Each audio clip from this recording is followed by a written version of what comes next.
teman-teman semua sudah hadir di acara ini.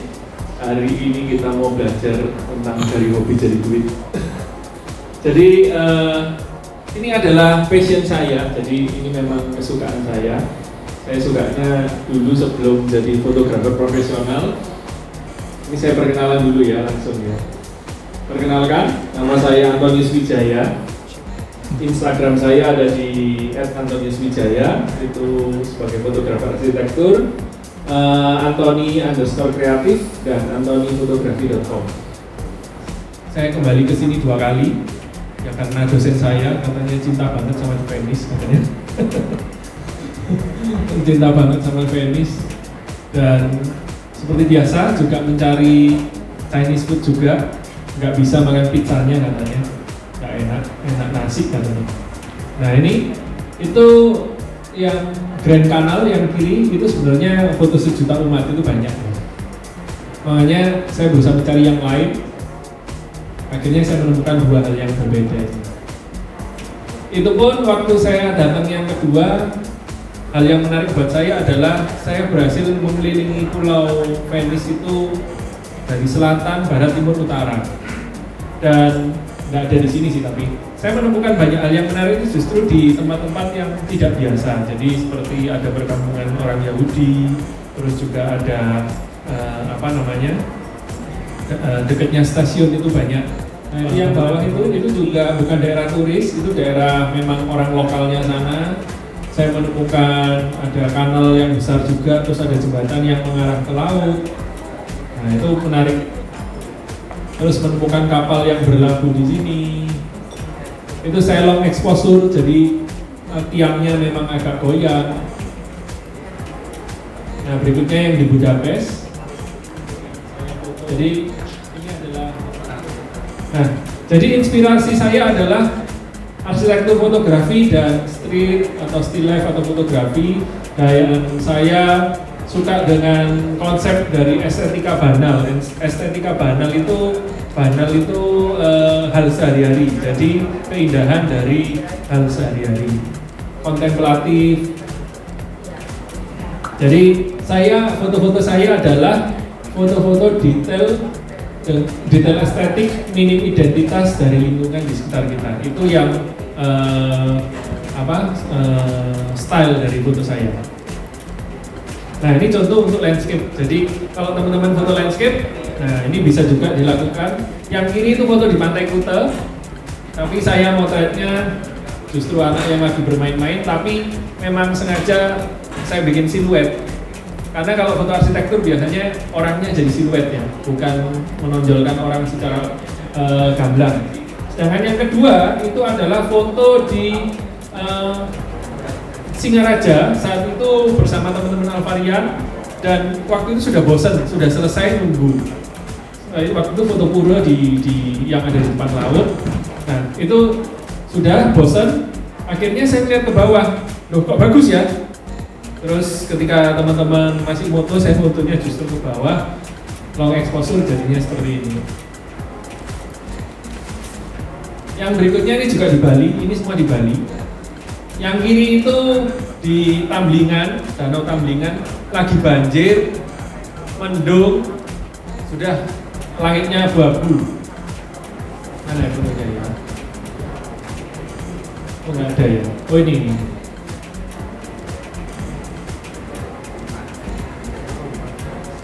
Nah, akhirnya saya keliling, saya pakai lensa tele.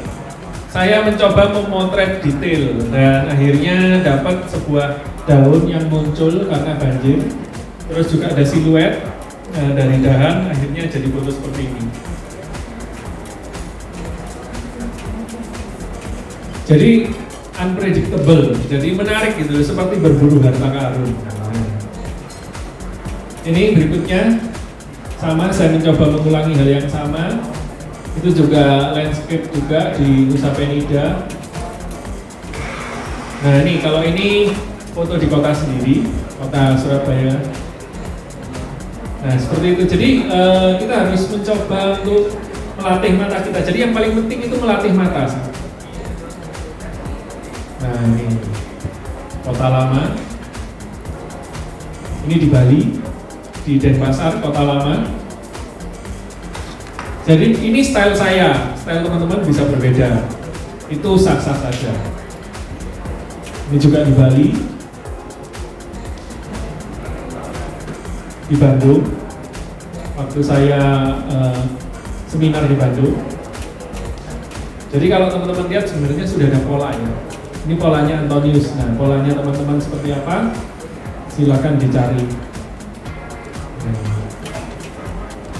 Jadi slow down and observe. Jadi santai-santai aja. Kerja aja yang cepat. Kalau hunting gini santai-santai. Terus be happy, jadi harus gembira. Terus play with focal length. Jadi saya lebih suka pakai lensa zoom ketimbang fix. Karena saya nggak terlalu mencari bokeh, tapi saya mencari length compression dan cropping. Dan yang terakhir, fotonya harus simple tapi full of detail. Nah, apa maksudnya simple but full of detail? Nah ini. Jadi bayangkan nasi goreng yang tadi dimakan di sana. Di situ kan tulisannya nasi goreng. Tapi bukan cuma nasi yang digoreng. Tapi di dalamnya ada apa? Ada dagingnya, ada sayurnya, ada bumbu-bumbunya. Nah, tapi begitu kita makan, yang kita rasakan nasi pertama. Tapi setelah itu ada kekayaan rasa yang lain. Nah, itu sama seperti ini. Nah, saya memang suka kasih perumpamaan itu memang yang nasi goreng itu paling gampang. Teman-teman pernah makan nasi goreng nggak enak kan?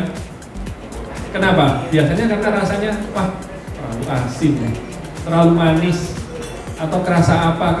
Tapi pernah makan nasi goreng yang enak nggak? Pasti jawabannya juga pernah ya. Karena apa? Karena kaya rasa. Nah, sama seperti ini. Foto yang bagus adalah foto yang kaya rasa, tapi nggak rumit. Jadi ada keindahan warna, kontras, keindahan bentuk, mengandung makna atau simbol, jadi memberikan nostalgia, efek kenang-kenangan yang membahagiakan. Nah, ini yang terakhir ini, memberikan ruang untuk penikmat foto berimajinasi. Jadi itu tipsnya. Oke, next ya. Bukan masalah benar atau salah, tapi bagaimana kita bisa happy saat berproses menghasilkan foto. Nah, ini yang membuat foto kita jadi berbeda, kita punya identitas. Oke, ini yang saya lakukan. Ini waktu saya pakai kamera full frame dan lensa 2470.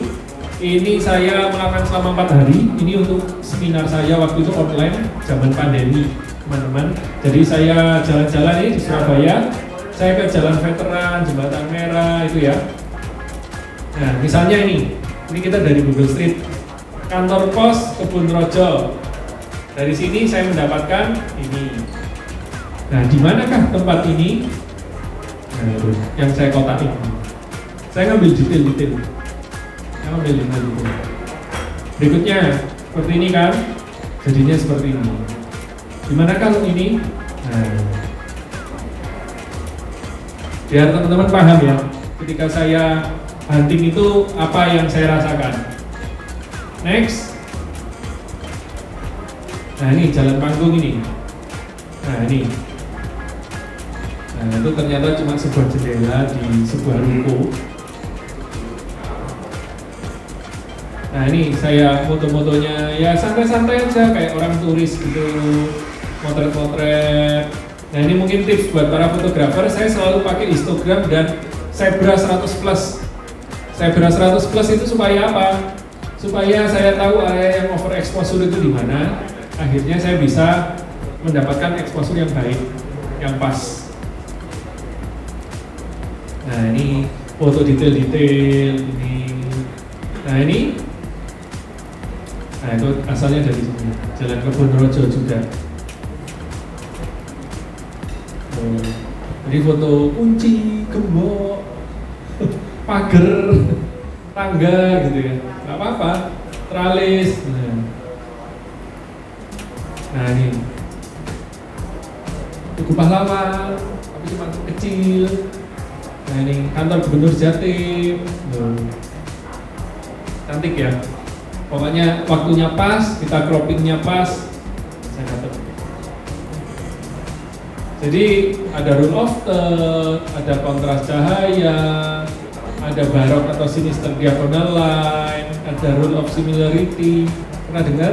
Ini sebenarnya teori-teori dari itu apa? Komposisi lukisan. Jadi saya belajar dari teori komposisi lukisan. Nah ini hari kedua. Hari kedua coba jalan-jalan lagi di studio saya, studio di rumah. Itu fotonya sama ya. Tapi ini berhasil dibeli oleh desainer interior, seorang interior designer, karena sesuai dengan tema interiornya. Sorry, saya nggak ada filenya untuk nunjukin fotonya yang itu. Tapi kadang tidak perlu jauh untuk mendapatkan foto-foto yang berkualitas. Semuanya yang penting imajinasi. Nah, imajinasi itu dilatih dari mana? Dari experience, makanya habiskan uang untuk jalan-jalan, buku, ya, ngobrol dengan orang, bahkan mungkin musik. Terus yang berikutnya itu sebenarnya spot sejuta umat di Jogja ya, sedekatnya Jogja. Apa ya? Saya lupa namanya. Ya, putus tubuh. Nah, tapi ini juga harus teman-teman dalam hal mencetak, mengedit juga harus hati-hati, harus terus belajar supaya bisa menghasilkan dimensi seperti itu. Nanti next ada penjelasannya. Nah ini tahu ya di mana ya? Itu Maybank sekarang. Dulu BII. Iya. Terus yang itu Pos Indonesia. Nah, yang berikutnya adalah bagaimana supaya karya foto kita bisa lebih mahal. Satu-satunya cara adalah dengan branding. Yang pertama harus punya website atau minimal landing page. Jadi landing page ini biasanya kita taruh di Instagram ya. Terus eksis dan konsisten di sosmed. Viral bukan karena karya, viral karena karya, bukan sensasi. Nah, kalau sekarang kan pengennya viral dengan membuat sensasi-sensasi gitu ya. Tapi kita berusaha untuk bikin karya. Jadi salah satu hal yang juga saya dapat apa ya? Seperti penguatan lah. Jadi teman saya itu bilang gini, "Wih, kamu mau bikin, saya kan ngiklan di Instagram untuk acara ini karena saya pengen teman-teman juga, saya pengen supaya pesertanya itu nggak cuma orang-orang yang saya kenal. Saya pengen share." Nah, salah satunya masuk ke teman saya yang saya pernah ngeprint untuk dia, untuk showroomnya dia, dan dia bilang, "Gila, dari 5 tahun lalu kamu berusaha untuk terus konsisten ngeprint apa gitu ya, walaupun yang ini belum laku," dia sambil nunjuk ke belakang, "tapi kamu konsisten untuk terus ngeprint, terus nyetak gitu dan terus berkembang ya," dia bilang gitu ya. Itu bukti bahwa dengan kita eksis dan konsisten itu sangat membantu. Terus berikutnya networking, sharing, networking lagi, sharing lagi, networking lagi. Nah ini sekarang kita ngomong. Jadi saya ngomongnya cepet aja, kita akan banyak slide foto. Harapannya kita lebih banyak diskusi, kita juga bisa ngeprint gratis di sini, juga sudah lapar, makanannya sudah siap. Saya acaranya nggak lama, tapi saya sih lebih prefer teman-teman bisa ngobrol, diskusi sama saya. Nanti setelah makan kita mungkin mau tanya jawab. Oke, cepet aja. Bagaimana caranya? Ini saya coba tanya, ini kan lagi ngetren AI ya, ChatGPT. Ini tulisannya nggak?